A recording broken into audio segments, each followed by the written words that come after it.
Donald Trump, the President of the United States, is famously active on Twitter. But in recent weeks, Twitter has placed warnings on some of Trump's tweets, such as about the coronavirus and voting by mail.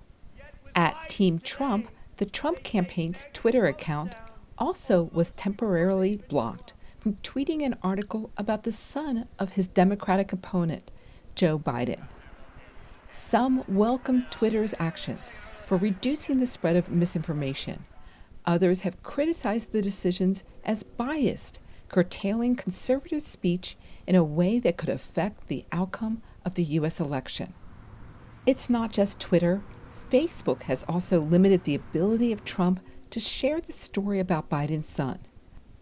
Other sites have taken similar strong action. YouTube, owned by Google, said it was banning content associated with QAnon, which the company calls conspiracy theory content used to justify real-world violence. Why are the companies acting now? The thing about the upcoming election, as a colleague put it, it's kind of like the disinformation Super Bowl. It's all eyes are on. We're looking for it to happen. We're anticipating that it's going to happen, and it's this big event. Not too long ago, the internet companies let their users do the talking without much interference. After the 2016 U.S. election, they were criticized for not doing enough to stop misinformation on their services, including letting foreign-sponsored networks run online influence campaigns. Over the past year, and increasingly in recent weeks, Twitter, Facebook, Google, and others have tightened rules and enforced their policies. I think that they need to accept that they have to be the ones to deal with these issues and not be able to be the enablers as they were previously. Some Republicans say that the new rules are unfairly enforced, squelching conservative voices. Republican senators have called for the CEOs of Twitter and Facebook to testify about their policies.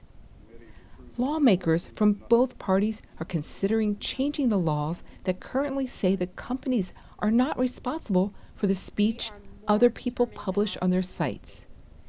Take that protection away, and the companies will be destroyed, said Ken Paulson, director of the Free Speech Center at Middle Tennessee University. Unless you really want to kill Facebook and Twitter, there's no middle ground here. You either have a very small service, or you're going to have to run the risk of having content that is disturbing, confusing, and that misinforms people. There's really just two choices, and Congress can't do much about it except try to destroy Twitter and Facebook. As Election Day approaches, the stakes are high for the internet firms and for the U.S. public. Michelle Quinn, VOA News.